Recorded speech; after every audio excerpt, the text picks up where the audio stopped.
4 people now charged in a very disturbing case, accused of pretending to be parents and sedating children with marijuana gummies. America, federal authorities just broke up a trafficking operation on the southern border. 4 individuals have been arrested for smuggling children as young as 5 years old from Mexico into the United States. And they were using sedatives disguised as candy to keep these kids quiet during border crossings. One child required hospitalization due to the substances that they were given. This organized operation charged $900 per child while using fake documents to pose as parents. And it operated for months before even being discovered.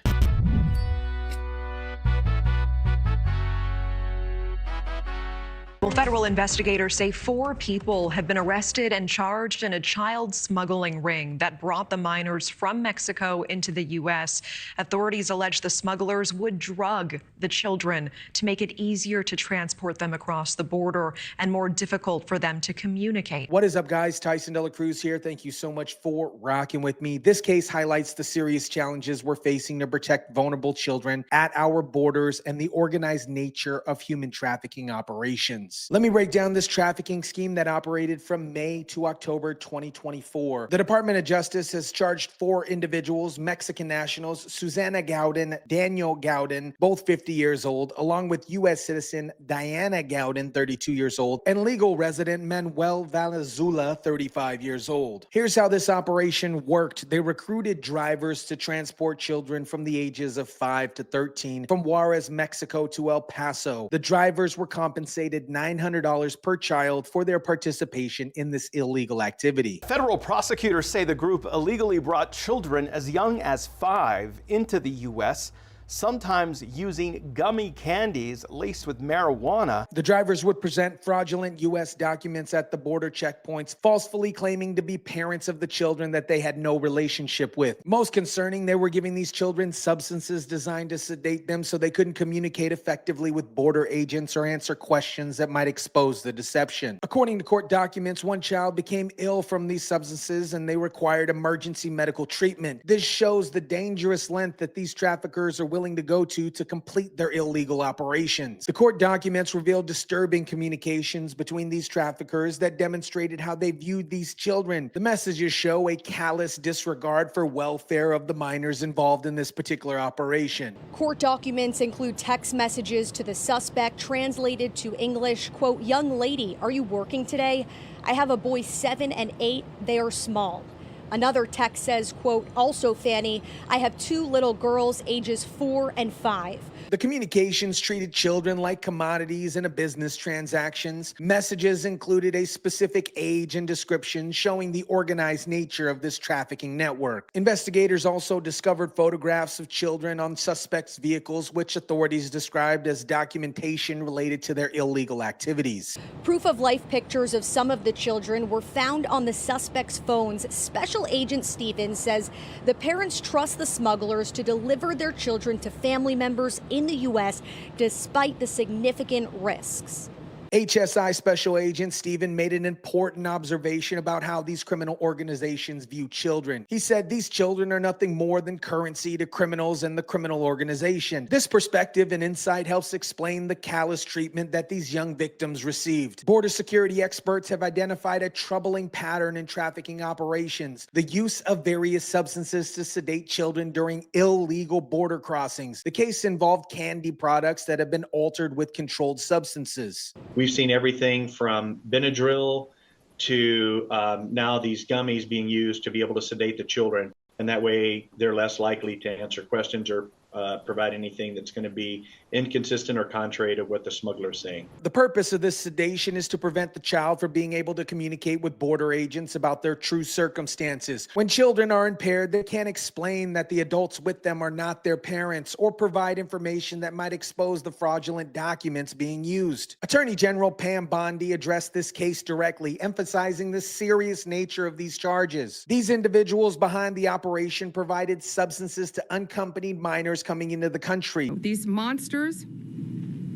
behind the operation drugged unaccompanied children coming into our country, giving them THC so they would be asleep when passing through customs.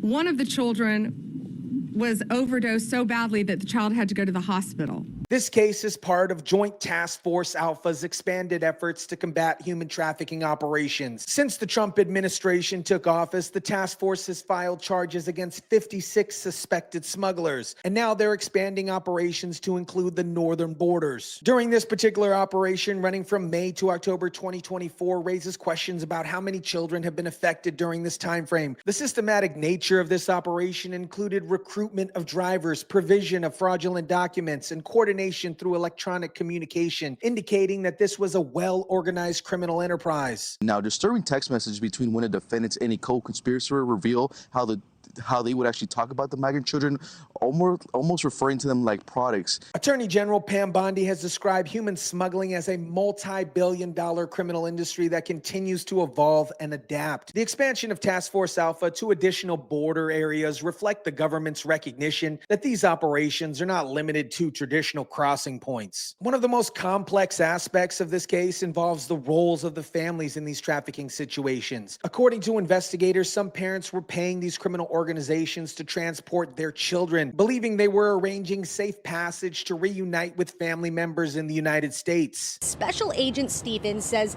the parents trust the smugglers to deliver their children to family members in the U.S.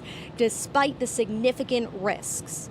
Obviously, this creates a challenging dynamic where parents, often desperate to reunite with their children, place trust in criminal networks that prioritize profit over children's safety. The parents may not have fully understand the methods that these traffickers use or the risks that these children face during their journey. HSI El Paso has indicated they're continuing to investigate to determine the full scope of the organization's activity. Given the operation ran for 5 months and involved multiple children, the total number of affected minors could be crazy. Investigators also highlighted the need for better education about the dangers of illegal smuggling networks, particularly when children are involved. This case exposes significant challenges in our border security screening process. These traffickers were able to operate for months, presenting fraudulent documents at official checkpoints while transporting sedated children. When you see any child come across the border, or we come in contact with a child, we do want to make sure and verify that they're not abused, that they're not being sedated by any type of drugs that would actually,